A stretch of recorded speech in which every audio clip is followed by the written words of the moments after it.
Hi, Joe here at Willie Cottage again. Right, so do you know, it's been one of those days and I've just realised I haven't even done my makeup today. I look like a 50-year-old man. Oh God. So I've been doing Batty Clubs today and I've just not had a chance to do what day are we on? 14 today.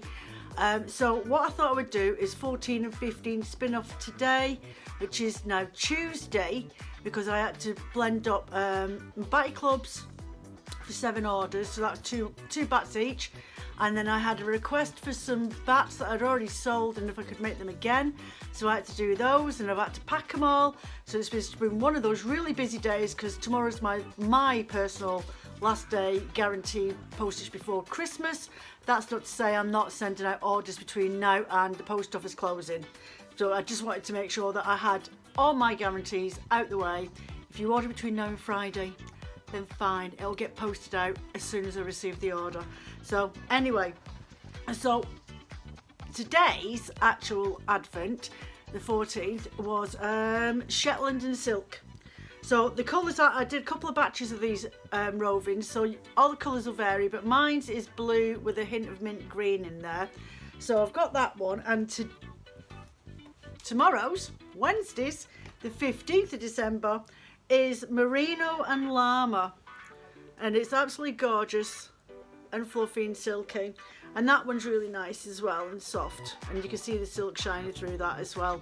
So I thought what I would do, because I've got quite a bit of this when I looked for it up in the stash box and it was in an envelope, and I thought, well, it must have been the last of what I had already dyed up, so I'm going to put that to one side, see how long this one is in comparison, and I think what I'll do is spin them off together, is where my head was going with that one.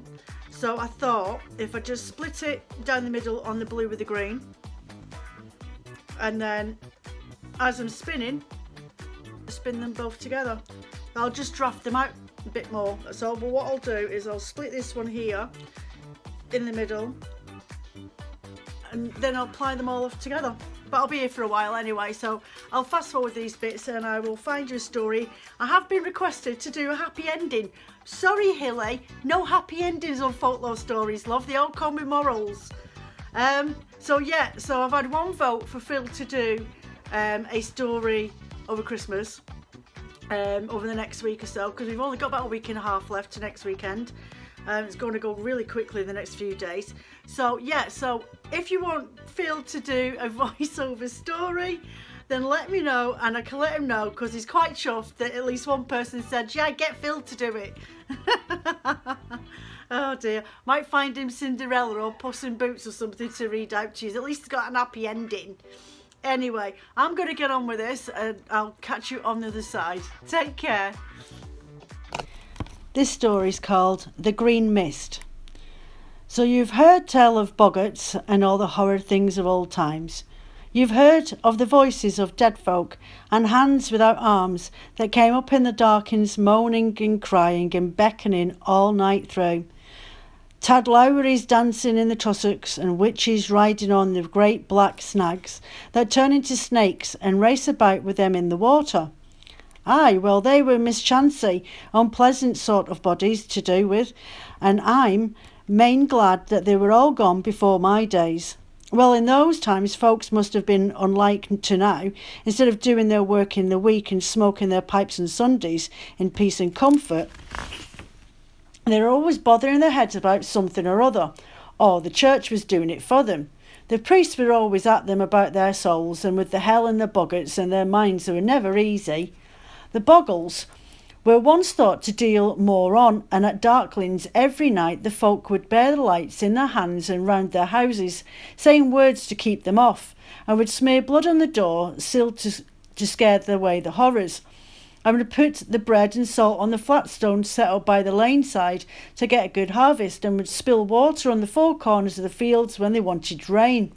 And they thought a deal on the sun, for they reckoned it was made the earth, and thought that good and ill chances and I don't know what all. I reckon they made nigh everything as they saw and heard into great boggles, and they were always giving them things or saying sort of prayers like to keep them from doing folk any ill.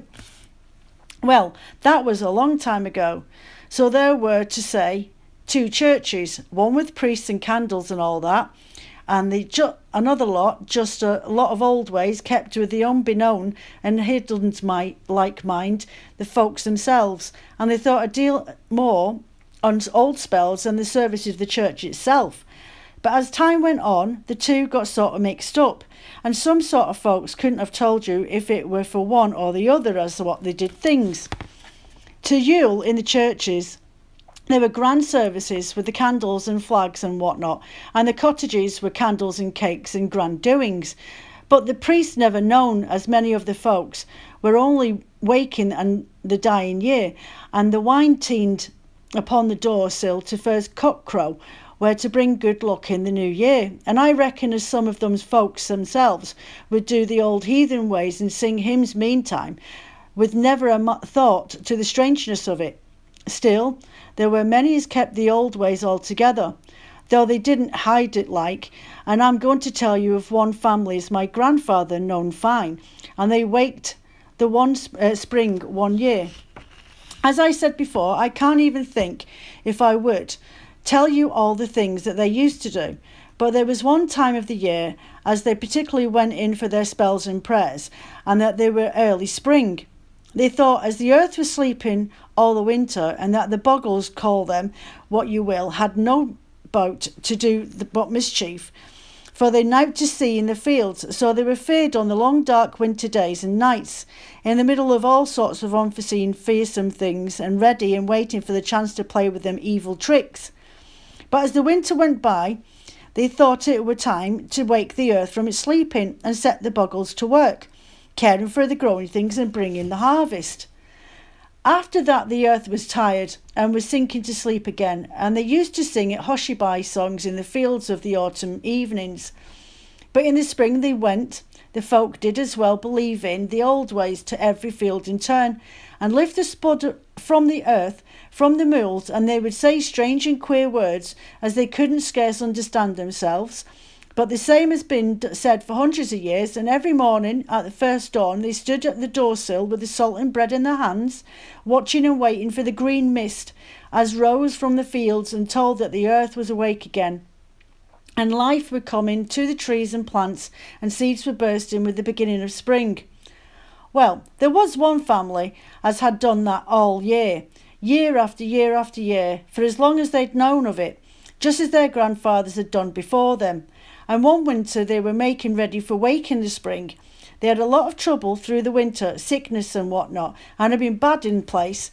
And the daughter, a ramping young maid, grown white with waffling like a bag of bones, instead of being the prettiest lass in the village as she'd been before. Day after day she grew whiter and siller, until she couldn't stand upon her feet any more than a newborn baby.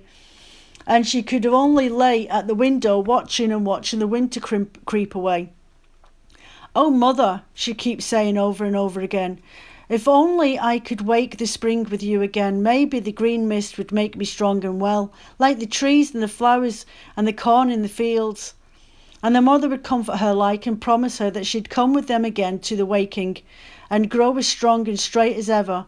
But day after day she got whiter and whiner, till she looked like a snowflake fading in the sun. And day after day the winter crept by, and the waking of the spring was almost there. The poor maid watched and waited for the time for going to the fields, and she had got so weak and sick that she knew she couldn't get there with the rest. But she wouldn't give up. For all that, her mother must swear that she would lift the lass to the doorsill at the coming of the green mist, so that she might toss out the bread and salt on the earth her own self with her own poor thin hands. As still the days went by, and the folk were going on early morns to lift the spud in the field, and coming of the green mist was looking every dawning. And one eve the lass has been laying with her eyes fixed on the little garden, said to her mother, "If the green mist doesn't come in the morn dawning, I'll not can wait for it no longer. The mules are calling me, and the seeds are bursting and will bloom over my head. I know it well, mother. And yet, if I could only see the spring wake once again, mother, I swear as I'd ask no more than to live as long as one of those cowslips comes by every year by the gate, and to die with the first of them when the summer is in." The mother wished the maid in fear, for the bogles and things they believed were in ways gain hand could hear out as wild as said.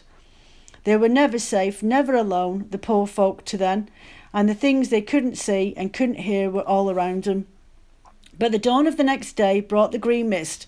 It came from the mules and happened itself around everything, green as the grass in summer sunshine and sweet smelling as the herbs of spring. And then the lass was carried to the door-sill, where she crumbled the bread and the salt into the earth with her own hands, and said the strange old words of welcome to the new spring.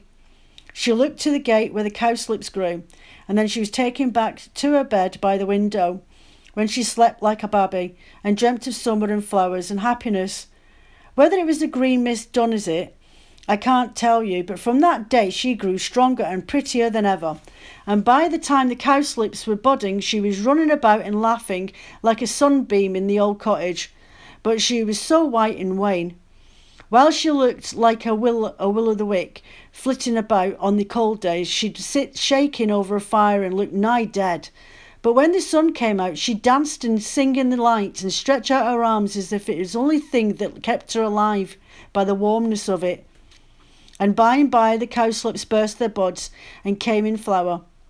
And the maid was grown so strange and beautiful that they nigh feared on her, and every morning she would kneel by the cowslips and water and tend them and dance to them in the sunshine, while the mother would stand begging her to leave them, and cried that she would have pulled them up by the roots and thrown them away by now, but the lass only looked strange at her and said, soft and low like, "If you aren't tired of me, mother, never pick one of them flowers. They'll fade of their own selves soon enough. Aye, soon enough, you know, mum."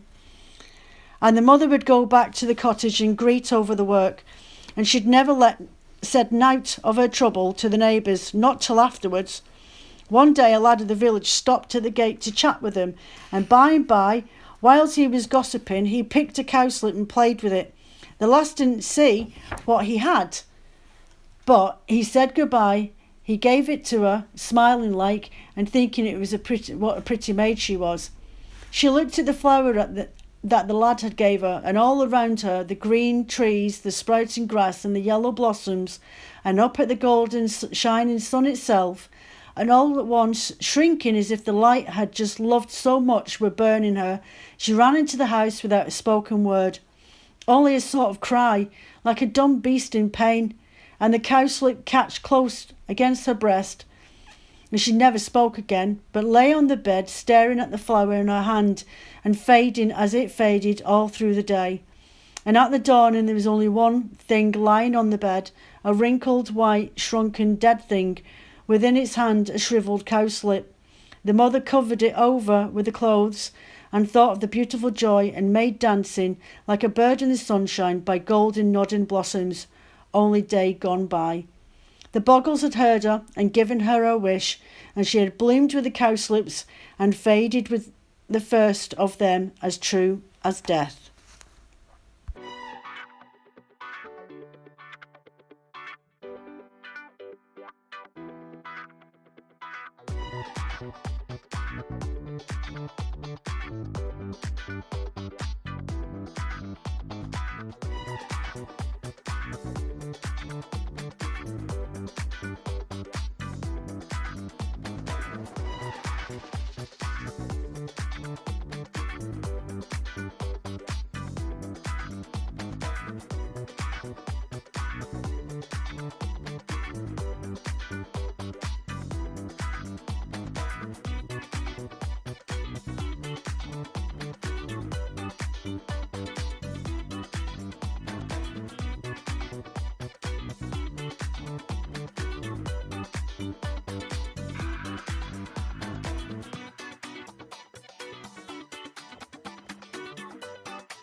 So there we go. There's the Shetland and silk.